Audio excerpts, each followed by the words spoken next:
The Windfall Elimination Provision, WEP, and the Government Pension Offset, GPO, have both been around for decades. They reduce or rule out Social Security benefits for some federal retirees. A bill to repeal them has been gaining unprecedented traction, though. For one view of this issue, Federal News Network's Drew Friedman spoke with the staff vice president of the National Active and Retired Federal Employees Association, John Hatton. Windfall Elimination Provision and the Government Pension Offset were put into law in the late 70s, early 80s as part of a set of Social Security reforms to help, at that time, improve the solvency of the Social Security Trust Fund. We've been opposed to them ever since. Both of those really reduce an individual's Social Security benefit based on income they've earned outside the Social Security system. You know, they've paid taxes into Social Security, earned that Social Security, in the case of WEP, and simply because they've gone outside of that system and earned a pension separately, they are penalized. So there has been efforts to repeal these provisions for some time. The biggest obstacle to progress is the cost. Repealing both WEP and GPO is close to $150 billion.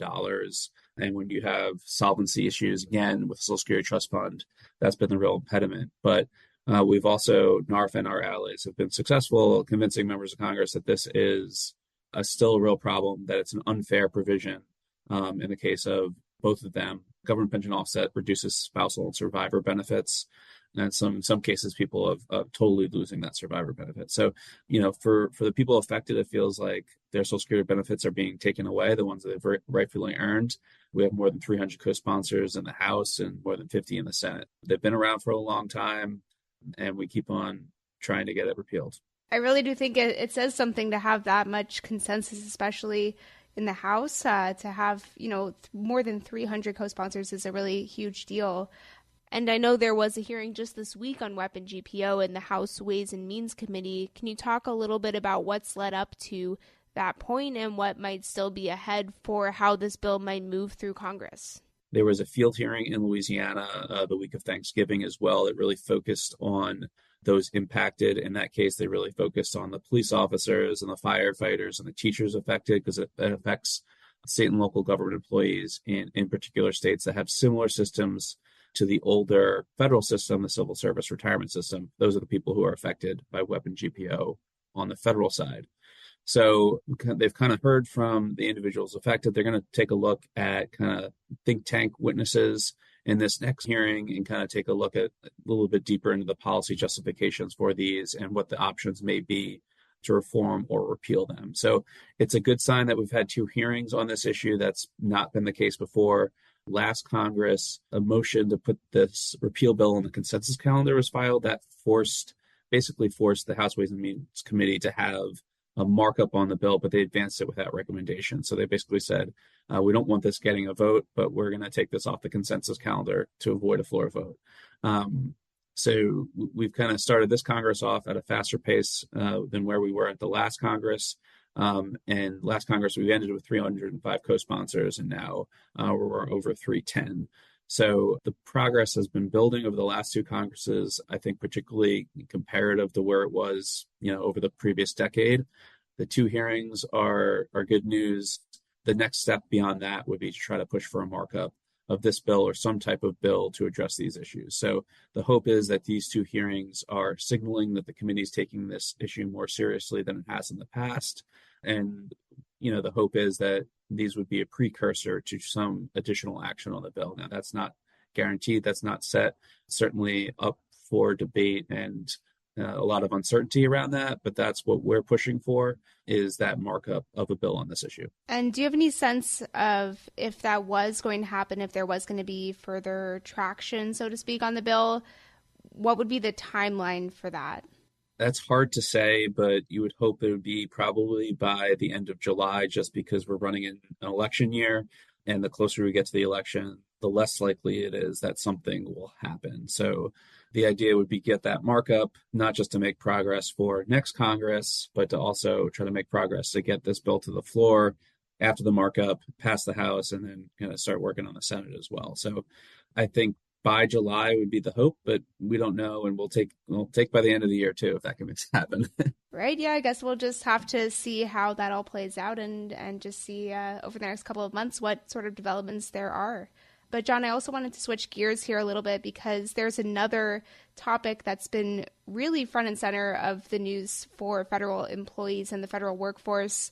There was a new final rule from the Office of Personnel Management that's trying to, as in their words, uphold civil service protections and merit system principles.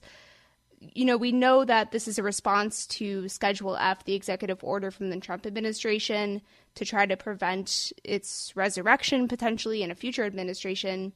So, John, can you explain how that final rule attempts to accomplish that? Sure. So the final rule really shores up the regulatory regime supporting the merit-based civil service. There is statutory law that puts in place certain protections. But the problem was Schedule F kind of found a loophole in that statutory law by creating this new accepted service schedule. So this tries to shore up the regulatory regime supporting that as well, kind of fill in the gaps that Schedule F tried to exploit. It does so by saying that civil servants are going to retain the rights they've had in whatever position they were in. So if you were hired in or in a competitive service position, you can't just be moved out of that position and lose those rights. So if somebody wanted to come along with Schedule F again, and these regulations were in place, and move somebody from that competitive service position into Schedule F, there would be rights to appeal that position, that change in position, and say that these individuals still have those rights. Those can't be involuntarily taken away.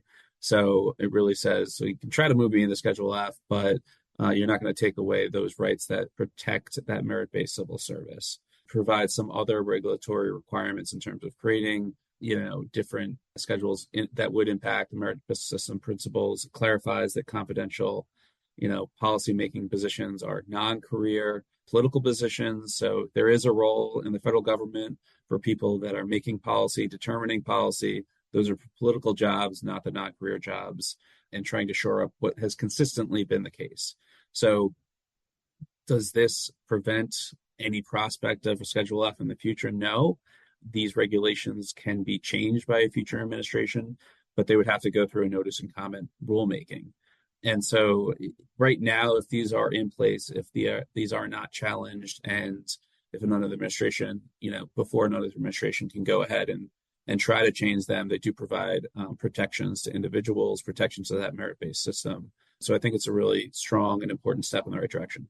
Yeah, I know. And John, I think you make an important point as well, that this is one step, and it is a very solid step from the Biden administration in terms of trying to protect some of those workforce principles or merit system principles. But are there other efforts? I know there was a bill on Capitol Hill kind of related to the same thing. Do you think there's other ways, if for advocates or those, opposed to Schedule F, to try to make something even more permanent happen in the future? Yes, I think a change in statutory law would certainly shore up this regime even further to prevent, a future administration from coming in and proposing a new rule to change these regulations and basically reversing them. So the Saving Our Civil Service Act, it's a Connolly bill, in the House, a Kane bill in the Senate, is something that NARF has supported. Other groups, good government groups, employee groups, you name it, that support this effort, support that bill as well. That has, there's been efforts to include that in the National Defense Authorization Act via amendments. That has not received bipartisan support as of yet, even if there are people on the Republican side of the aisle that kind of understand the arguments behind and kind of thinks that Schedule F likely goes too far. They haven't been willing to kind of sign on to these bills yet. So, you're not going to get something passed through Congress without bipartisan support, especially with the current makeup of Congress. John Hatton is staff vice president of the National Active and Retired Federal Employees Association, NARF. Speaking with Federal News Network's Drew Friedman. There's lots more to the interview. Find it in its entirety at federalnewsnetwork.com. Search Your Federal Life.